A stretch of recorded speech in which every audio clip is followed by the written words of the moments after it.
안녕하세요. 저는 얼마 전에 이혼한 40살의 여성입니다. 흔히들 마흔이면 불혹의 나이라고 하죠. 혹시 여러분은 불혹의 정확한 뜻을 아시나요? 불혹이란 세상의 일에 정신이 빼앗겨 갈팡질팡하거나 판단을 흐리는 일이 없게 된다는 의미라고 해요. 사실 저는 이런 불혹의 참뜻을 30대 후반이 돼서야 처음 알았는데 그 당시만 해도 과연 내가 세상에 갈팡질팡하지 않고 유혹이나 주변의 말에 흔들리지 않고 굳건해지는 날이 올 수 있을까 싶었어요. 왜냐면 저는 아주 어릴 때부터 남의 말에 아주 잘 흔들리고 거절하지 못했거든요. 돌이켜보면 그동안 내 생각과 내 고집은 하나도 부리지 않고 좋은 게 좋은 것이라는 생각으로 남의 말을 아주 잘 들으며 살아왔던 것 같아요.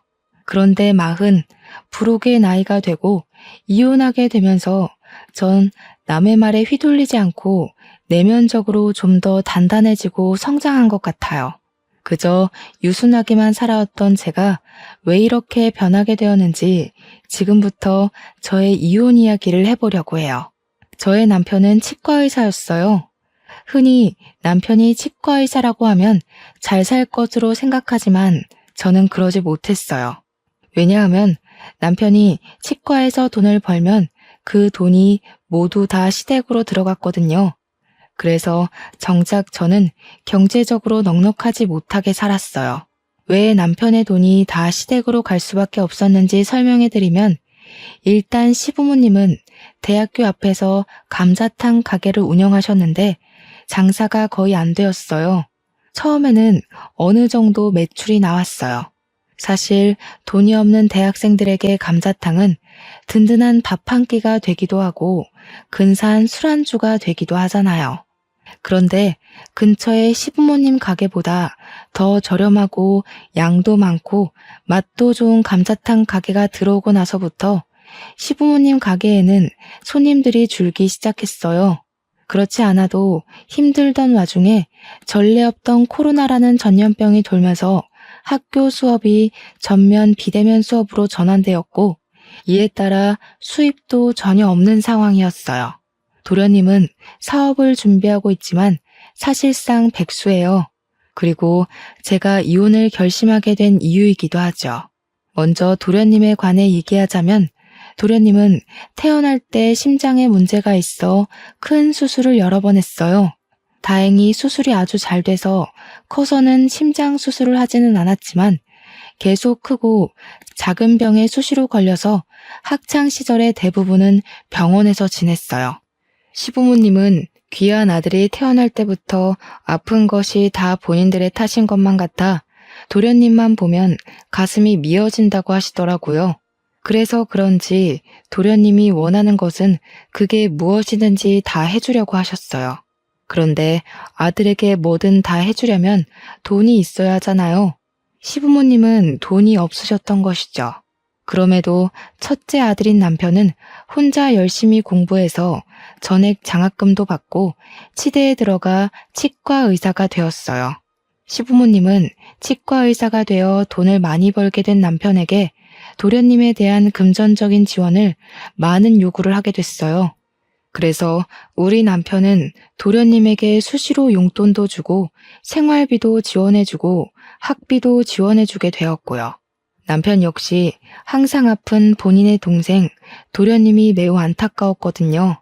그렇게 온 가족이 도련님을 도와주고 아껴준 덕에 도련님은 누구나 들으면 다 아는 명문대 공대를 나름 우수한 성적으로 졸업하게 되었어요. 그런데 이렇게 명문대 공대를 졸업했으면 이제 회사에 다니며 자기 밥값을 해야 하는데 도련님은 그러지 못했어요. 어릴 때부터 워낙에 병원에서 오래 생활했기 때문에 사회성이 제로였거든요.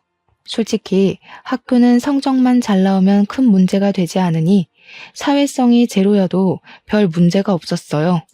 그런데 회사는 그게 아니잖아요.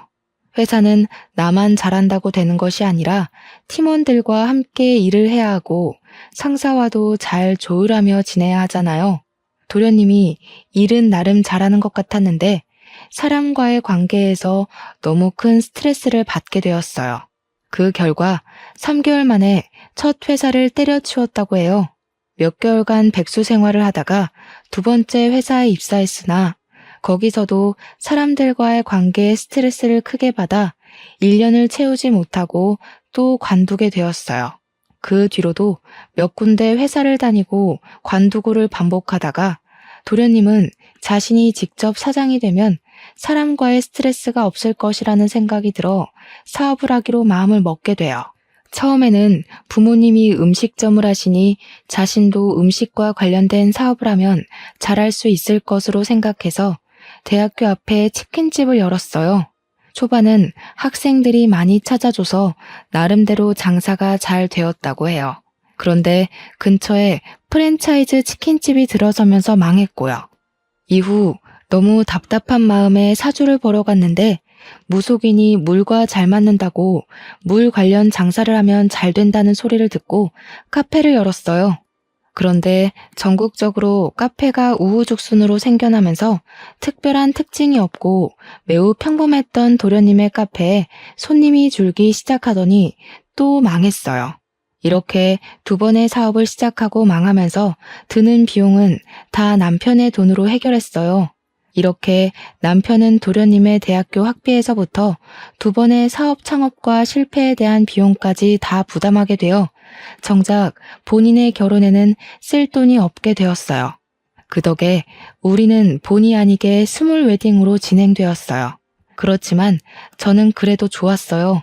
남편을 너무 사랑했고 저도 경제적으로 여유롭지는 않아서 차라리 소규모로 진행하는 편이 더 마음이 편하고 좋았거든요. 이렇게 우리가 결혼한 후에는 도련님이 학원에 문제집이나 도서를 납품하는 사업을 또 했어요. 한동안은 꽤 잘 되는 것처럼 보였어요. 드디어 자리를 잡나 싶더니 코로나가 확산으로 인해 휴원되는 학원이 늘면서 납품이 어려워졌어요. 결국 또 빚만 엄청 지고 망하게 되었어요. 이때 진 빚 또한 저희 남편의 돈으로 해결했어요. 어찌되었든 남편 본인이 열심히 일해서 번 돈으로 도련님한테 주겠다는데 저는 할 말이 없었어요. 그동안은 남편 치과가 잘 돼서 도련님한테 지원해 주어도 아이가 없는 우리 둘이 사는데 큰 문제가 되지는 않았거든요. 그런데 코로나가 확산하며 사람들이 치과에 오지 않게 되자 자연스레 치과의 매출이 줄기 시작했어요.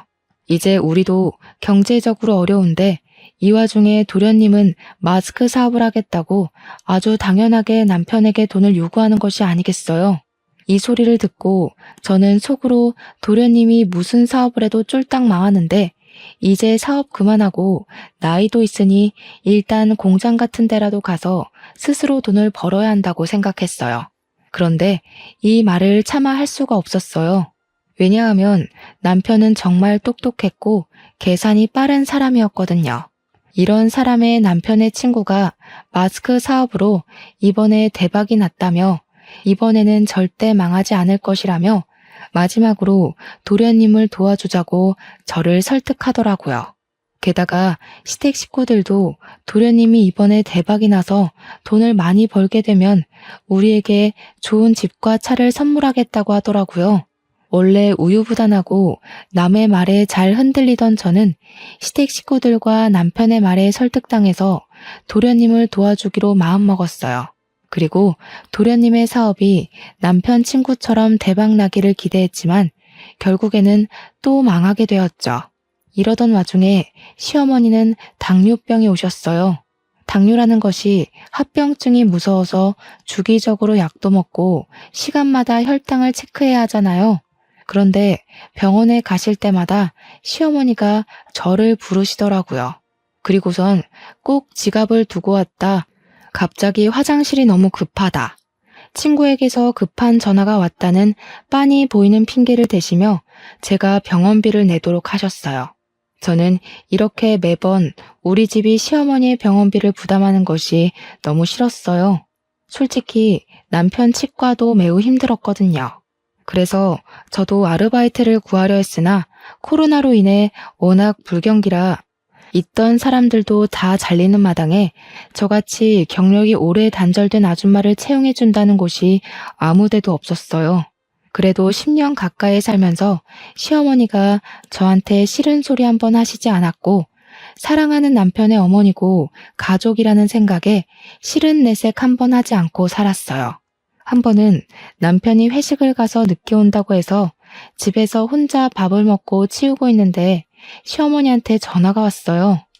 지금 도련님이 너무 불안해하고 식은땀이 나고 심장이 빨리 뛰어서 죽을 것 같다는데, 시아버지는 잠깐 일이 있어서 밖에 계셔서 시어머니 혼자 도련님 데리고 병원에 못 가겠으니 같이 가자고 하시더라고요.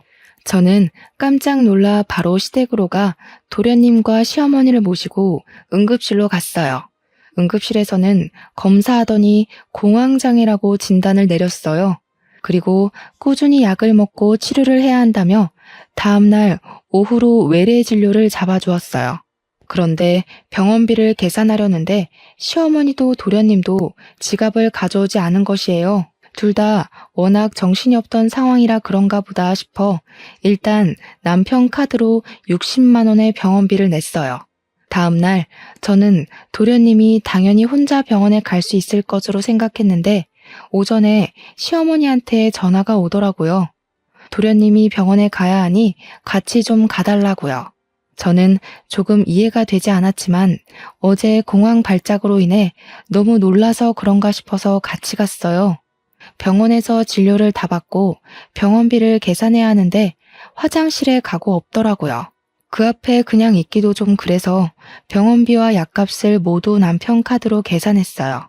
그 다음 진료일 때 이번에는 도련님이 같이 가자고 전화가 왔어요. 마침 병원 근처에 볼 일도 있고 해서 겸사겸사 갔어요. 진료를 마치고 수납하는데 도련님이 핸드폰만 만지고 가만히 서 있더라고요. 또 제가 계산하라는 수작 같아 보여서 도련님한테 대놓고 여기서 계산하시라고 말했어요.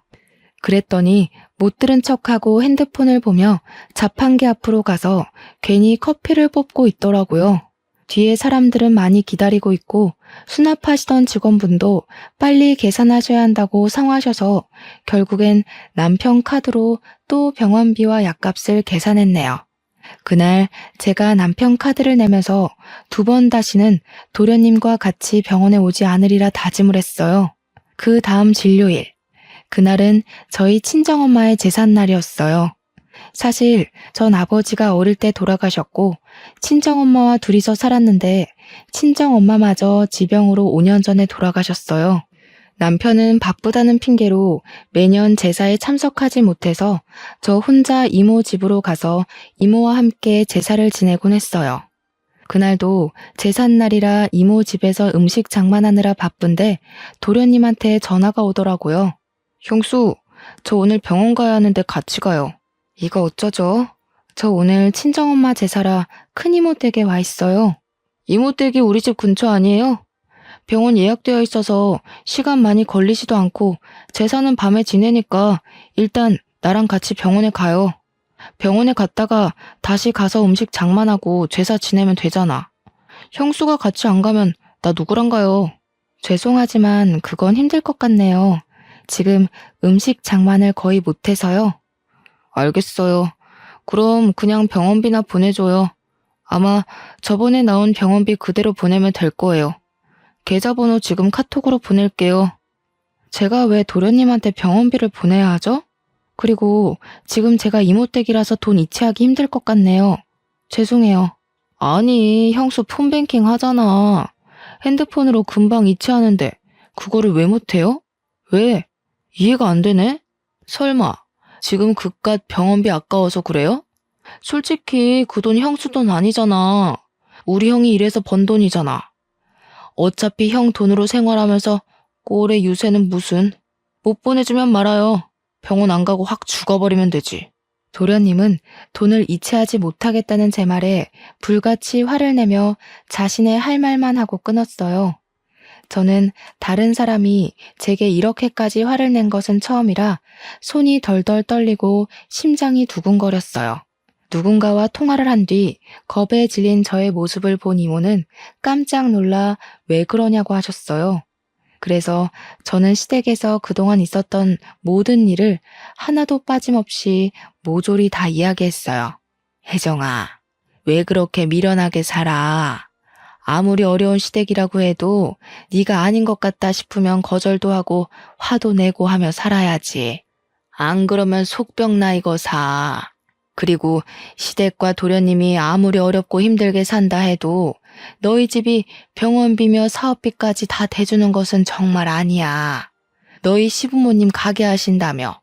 그리고 도련님은 이제 나이 37살인데 아직도 형한테 기대서 산다는 게 말이 되니?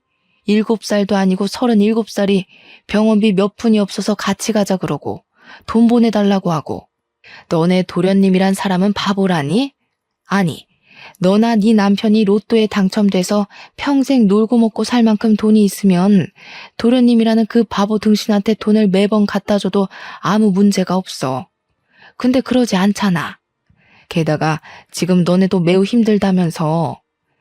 안 그래도 남편이 한 달 벌어 한 달 겨우 먹고 사는 마당에 무슨 도련님 병원비에 사업하는 비용까지 내주느냐고.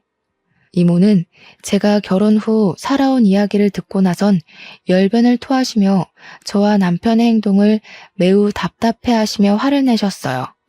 이모는 혜정이 네가 정말 잘 살기를 바라는 마음에서 하는 소리니까 내가 화냈다고 서운하게 생각하지는 말아줘. 그런데 시댁 병원비에 도련님 사업비 내는 문제는 더는 이렇게 하지 않겠다고 확실히 얘기해. 알겠지?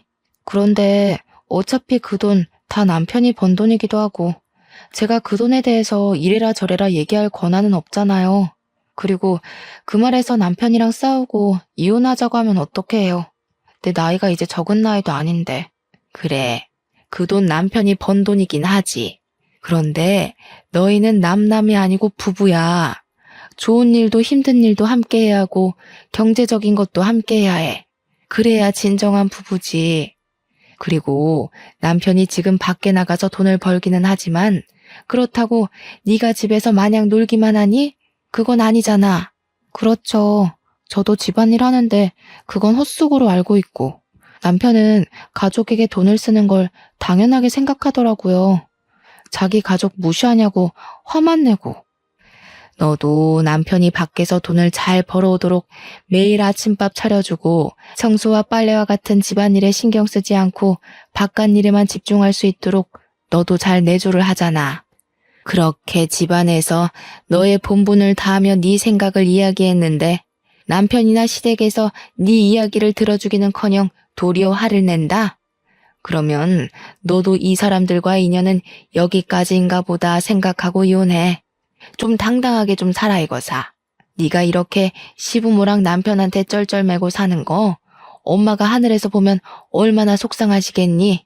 이모가 엄마 이야기를 하시는데 순간 눈물이 뚝뚝 떨어졌어요. 이모는 너무 착하고 여린 네가 잘 살아야 하는데 답답하게 사는 것 같아 속상한 마음에 말이 세게 나왔다고 미안하다고 하시더라고요. 그래도 이모의 말은 잊지 말고 명심하라고 신신당부를 하셨어요.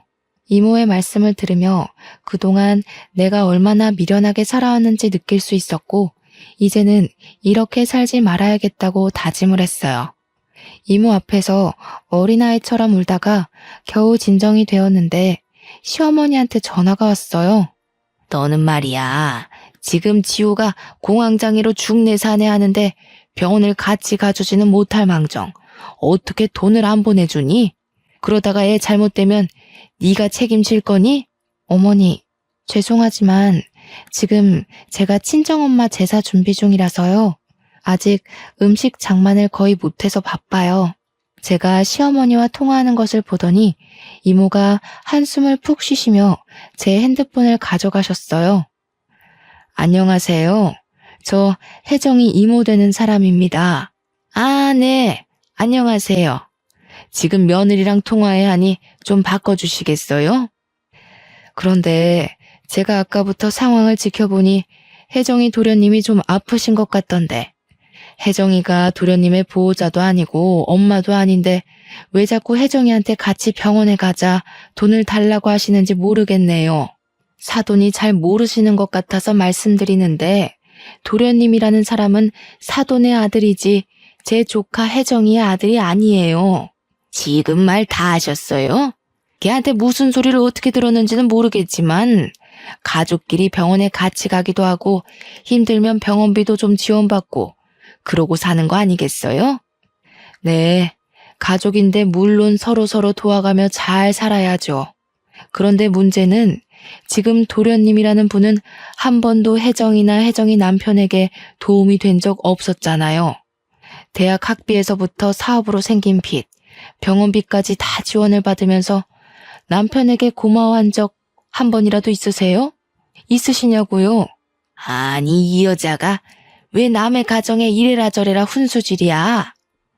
남의 가정이라뇨? 저의 조카 가정입니다.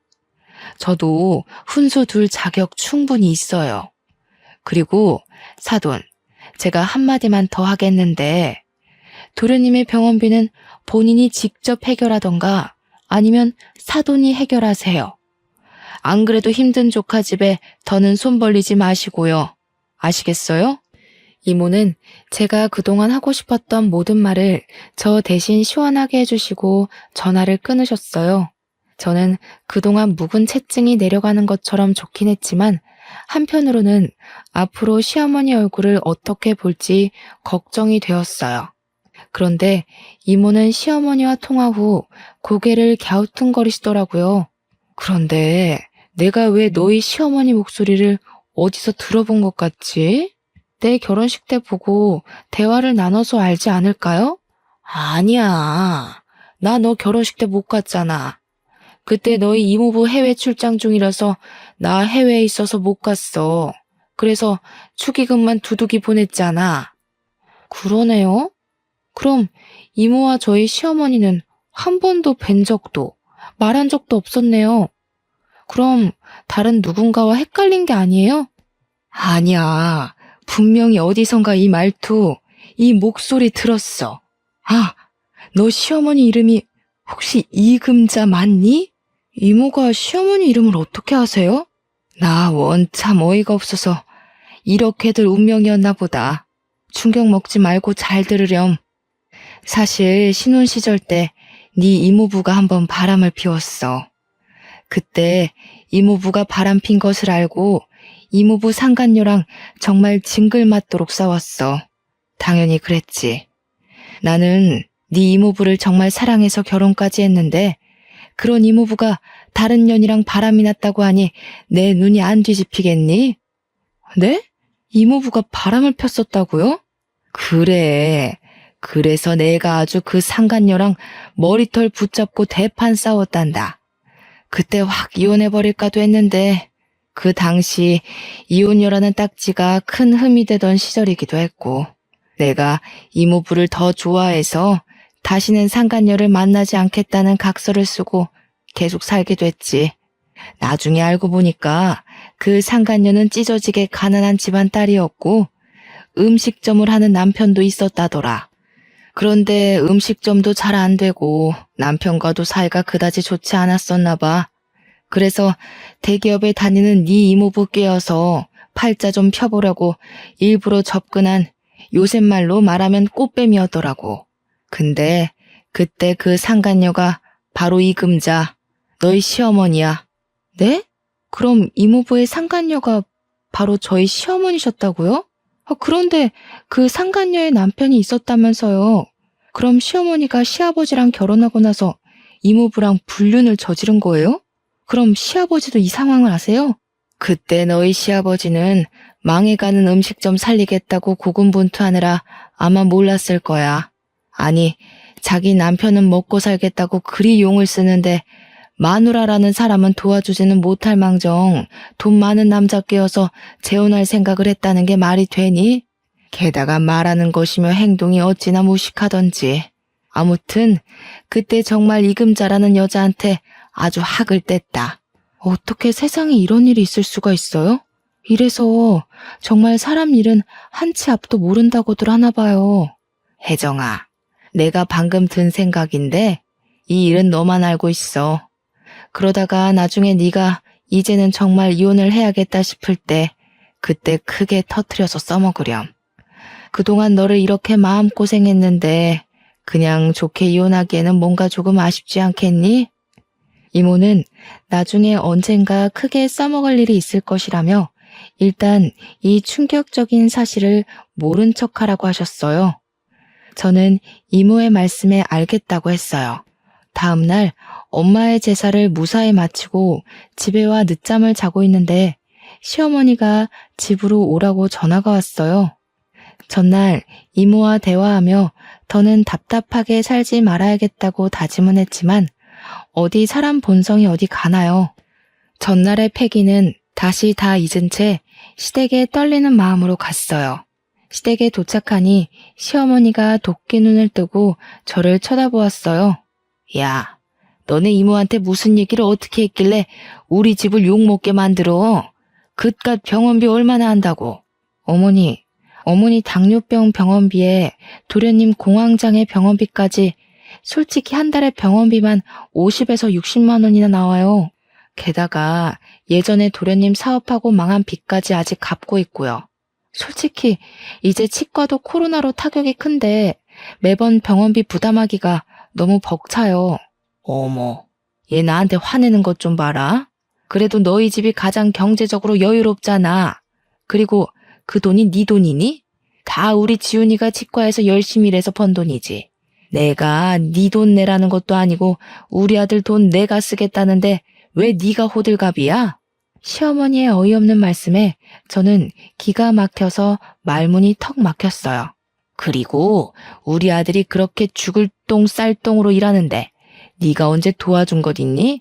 말이 나와서 말인데 다른 집 며느리들은 애도 키우고 애들 다 크면 알아서 기어나가서 일하고 돈 벌어서 시부모 호강시켜주고 하던데 너는 애가 무슨 강목처럼 딱딱하기만 하고 그런다고 집안일을 잘하는 것도 아니고 네가 애를 낳아서 떡두꺼비 같은 손주를 안겨준 것도 아니고 너는 며느리의 본분을 다 했는지 너 자신을 돌아봐. 알겠니? 어머니, 아무리 그래도 너무하신 것 아니에요? 어떻게 제게 그런 말씀을 하세요?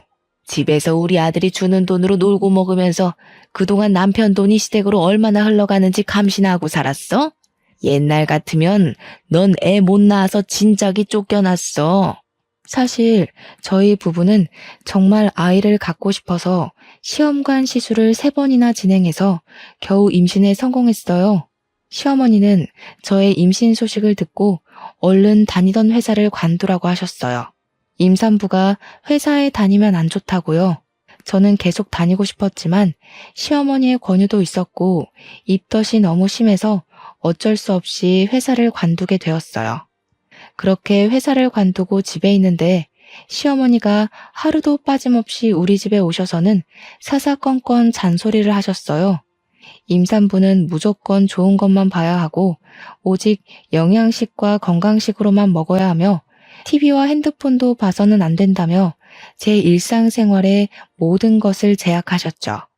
시어머니는 첫 손주이니 건강히 출산하고 싶은 욕심에 그러신 것이겠지만 저는 이 모든 것이 스트레스로만 다가왔고 결국엔 유산이 되고 말았어요. 그 뒤로 아이는 저희에게 찾아오지 않더라고요. 유산 후 저는 다시 일을 구해보려 했지만 시어머니는 아이를 가져야 한다며 제가 회사에 나가는 것에 결사반대하셨어요. 그런데 이제 와서 며느리의 도리를 운운하시며 애도 못 낳고 회사도 못 다니는 바보처럼 이야기하시니 제가 화가 많이 나더라고요. 그래서 저는 어제 이모한테 들은 시어머니의 과거를 알고 있다고 말하기로 했어요. 일종의 협박인 셈이었죠. 어머니, 그런데 혹시 김숙자 자자 성함 쓰시는 분 아세요? 김숙자? 나야 모르지. 근데 무슨 갑자기 뚱딴지 같은 소리야? 모르세요? 그럼 혹시 이 복자 태자 쓰시는 분은 아세요? 이복태? 이복태가 누군데? 뭐? 이복태? 시어머니는 이모부의 성함을 듣자 잠시 생각하시더니 깜짝 놀라셨어요. 네, 이 복자 태자 쓰시는 분이요. 그분이 바로 저희 이모부이시고 김숙자 자자 성함 쓰시는 분은 저희 이모예요. 제가 어제 이모랑 친정엄마 제사 지내면서 아주 기가 막히고 충격적인 이야기를 들었는데 한번 들어보시겠어요?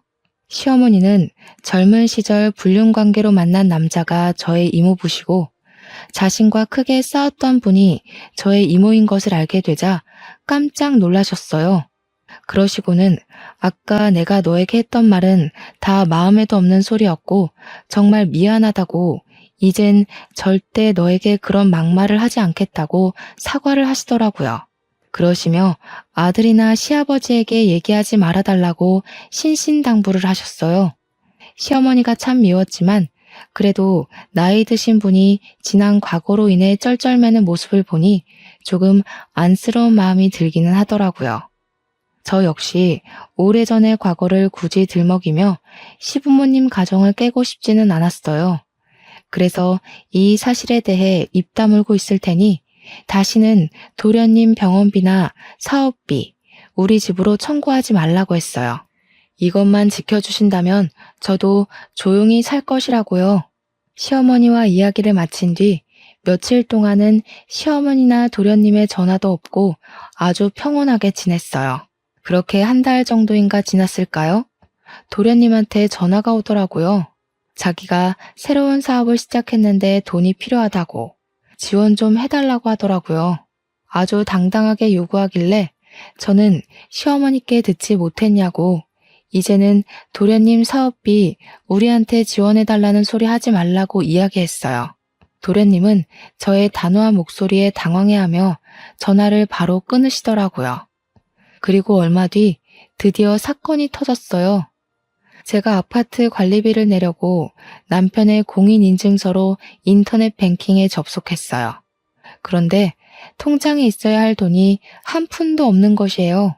남편이 담배를 피우는 것도 아니고 술을 마시기는 하지만 직원들 회식 때나 마시지 많이 마시지는 않거든요.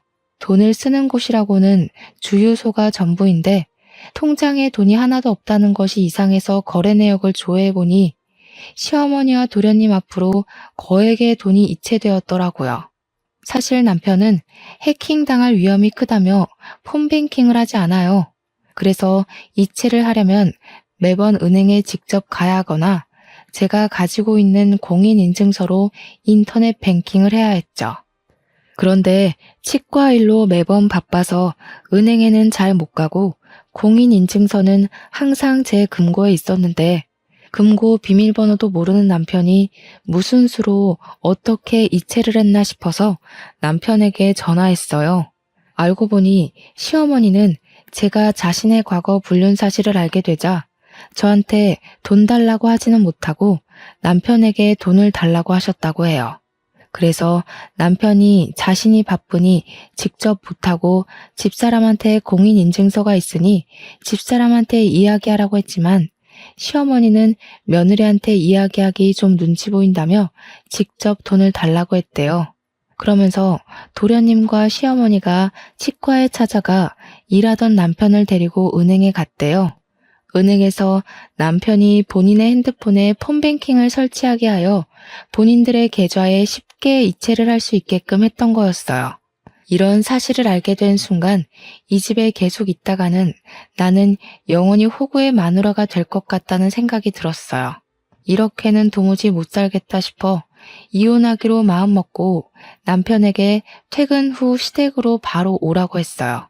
그리고 캐리어에 저의 옷과 화장품을 챙겼어요. 워낙 저 자신을 꾸밀 줄 모르고 살아서인지 챙겨야 할 짐도 거의 없더라고요. 저녁이 되어 시댁에 가니 시부모님과 도련님이 계시고 마치 남편도 퇴근하고 오더라고요. 도련님, 사업하신다고 저희 남편한테 가져가신 돈 다시 다 주세요. 어떻게 매번 사업하실 때마다 저희 남편한테 손을 벌리세요? 형수, 어떻게 말을 그렇게 해요? 나만 잘 살려고 그러나? 사업해서 잘 되면 형수도 좋은 거 아닌가? 그래, 지호한테 야박하게 그러지 마. 지호는 사업 여러 번 망하고 속이 속이겠어? 지 속도 새까맣게 타들어가겠지. 너는 그런 애한테 꼭 이렇게까지 해야겠어? 그리고 형수, 막말로 그 돈이 형수가 벌어서 만든 돈이에요? 우리 형 돈이에요. 형이 달라 그러면 내가 바로 어떻게든 돈을 만들어서 주겠지만 솔직히 형 돈이지 형수 돈이 아니지. 형수는 돈을 다시 달라고 할 자격이 없어요. 그래, 그건 지호 말이 맞아. 그깟 사업비 지호가 성공해서 갚으면 될 거 아니냐? 그리고 우리가 남이야? 가족이지. 가족이면 서로 어려울 때 돕고 도움받으면서 사는 거지. 안 그러냐? 난 또 뭐라고. 이깟 일로 바쁘고 피곤한 사람들 다 모아놨니? 이 얘기는 그만하고 다 모인 김에 오랜만에 같이 저녁이나 먹자. 갑자기 배가 아프네. 나 화장실에 다녀올 테니 너는 밥상 좀 차려놔라. 도련님과 시어머니는 당연히 받아야 할 돈을 받았다는 식으로 뻔뻔하게 이야기하고 남편은 오히려 도련님을 안쓰러워하며 돈을 주는 것에 대해 문제되지 않는다는 식으로 말하며 저를 속 좁고 야박한 사람으로 만들더라고요. 저는 이제 더는 참을 수가 없었어요. 이모를 통해 알게 된 시어머니의 과거를 바로 터뜨리기로 마음먹었어요. 시어머니가 화장실에 들어가시자마자 저는 스피커폰으로 이모에게 전화를 걸었어요. 그리고 제가 지금 시댁인데 저번에 말씀하셨던 상간녀 이야기 좀 해달라고 했어요. 이모는 상간녀의 존재를 어떻게 알게 되었는지부터 상간녀가 어떤 사람이었는지 아주 낱낱이 얘기해 주셨어요. 제가 돈 이야기를 하다가 갑자기 이모에게 전화하고 있으니 남편과 시아버지, 도련님은 제가 왜 이러는지 궁금해 하시더라고요. 이모, 그래서 그 상간녀 이름이 뭐예요? 그 여자 이름은 이금자야. 그 여자 남편은 그 당시에 해장국집 했었지. 아마 그 이름이 지훈이네 해장국이었을 거야. 그 집 아들 이름 따서 지었다고 하더라고. 잠깐, 지훈이네 해장국? 이금자? 그럼 우리 집사람이 그쪽 남편과 바람이 났다는 말이요? 어머, 혜정이 시어머니가 이금자였어요? 몰랐네요. 그때 당시 이금자 남편은 망해가는 국밥집 살린다고 고생하며 있는데 이금자 그녀는 내 남편한테 꼬리치고 있던 사실 알고 그 남편도 참 불쌍하다 했는데 뭐 아무튼 그쪽 집안일은 알아서 잘 해결하시고 혜정아, 이모는 바빠서 끊는다. 시어머니의 충격적인 과거 불륜 사실이 들통난 순간 시아버지는 깊은 심호흡으로 화를 억지로 억누르고 계셨고 남편과 도련님도 충격으로 말을 잇지 못했어요. 야, 너는 내가 밥 준비하라는데 아직도 거실에 앉아 있어? 애가 왜 이렇게 굶뜨니? 빨리 와, 밥 차리게. 지금 밥이 문제야? 당신 도대체 행동거지를 어떻게 하고 산 거야? 아니, 이 사람이 노망이 났나? 애들 앞에서 이게 뭐 하는 짓이에요? 방금 혜정이 이모 되는 사람한테서 다 들었어. 옛날에 지훈이네 해장국 하고 있을 때 당신이 이복태라는 사람이랑 바람 피웠다가 그 집 마누라한테 걸려서 개망신 당했다면서. 아니, 그 사실을 어떻게... 야, 네가 다 얘기했니? 내가 얘기하지 말아달라고 신신당부했잖아. 네, 신신당부하셨죠. 저도 굳이 얘기하지 않으려고 했어요.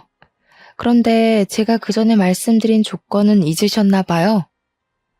저희 남편에게 도련님 병원비나 사업비 청구하지 않는 조건으로 말하지 않는다고 했지 아예 말 안 하고 살 거라고는 하지 않았는데요. 당신이 잘못해놓고 왜 애를 잡아? 며느리 앞에서 내가 부끄러워서 살 수가 없다. 당신 내 집에서 나가. 당장 나가. 시아버지, 화가 많이 나시겠지만 잠시 진정하시고 제 얘기 들어주세요. 제가 오늘 이렇게 이 자리에 다 모이라고 한 이유를 아직 말씀 못 드렸거든요. 저는 이렇게 이모부와 불륜을 저지른 여자를 시어머니로 모실 수 있을 만큼 마음이 넓지 못해요. 그리고 도련님 사업비나 내주는 호구 남편의 마누라로 살 수 있을 만큼 경제적으로나 심적으로 여유롭지도 못하고요. 그래서 말인데 저는 이 집안에서 가족으로 살지 못하겠습니다. 저 이혼하겠습니다. 뭐? 이혼? 그런 이야기는 나랑 먼저 해야지. 갑자기 이혼하겠다고 하면 어떡해? 당신은 그동안 내가 시댁에 돈 나가는 것으로 뭐라고 하면 야박하다고 속 좁다고 뭐라고 하면서 내 편은 한 번도 안 들더라. 이젠 이런 대우 받으면서 못 살겠어. 나 지금 집 나가서 이모 집에 갈 거야. 내 짐은 이미 다 챙겼고 이혼 서류 작성해서 보낼 테니 법원에서 보자. 이혼 선언을 하고 나오는데 시아버지는 시어머니한테 소리를 고래고래 지르시고 시어머니는 잘못했다고 비시고 도련님과 남편은 말리시고 아주 가관이더라고요. 그렇게 저는 시댁의 마지막 인사를 하고 나왔네요. 그 뒤 저는 집을 구할 때까지 이모 집에서 생활하게 되었어요.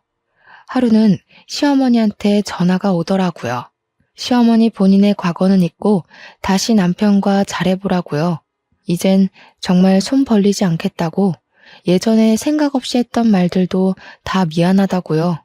그러면서 지호가 어릴 적부터 몸이 워낙 약해서 내가 오냐오냐 하고 키워서 버릇도 없고 끈기도 없다며 지호 대신해서도 사과한다고 하시더라고요.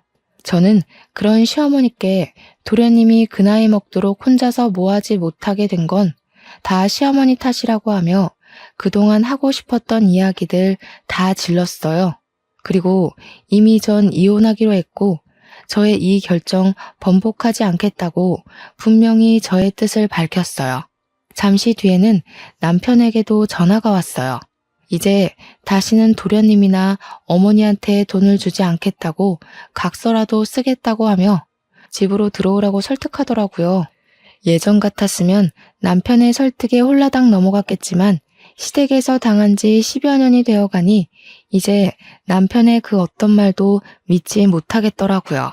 그래서 남편에게 원래 늘 그래왔듯 딱하고 안쓰러운 동생과 시어머니 평생 뒷바라지나 하면서 살라고, 그렇지만 나는 호구의 마누라로 살지는 못하겠으니 우린 이혼이라고 확실히 못 박아두었네요. 그리고 며칠 뒤 법원에서 이혼 도장을 찍고 저의 짧지는 않았던 결혼 생활을 마치게 되었어요.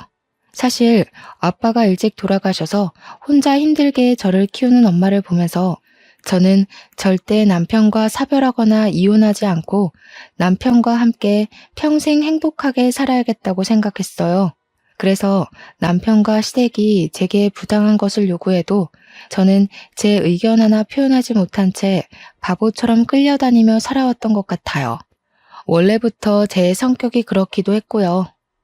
그런데 이렇게 답답한 성격이었던 제가 이혼이라는 과정을 겪고 부록의 나이가 되어보니 이젠 아닌 건 아니라고 말할 수 있게 되었고 예전보다는 남들의 눈치 보는 것 없이 내면적으로 단단하게 변한 것 같아요.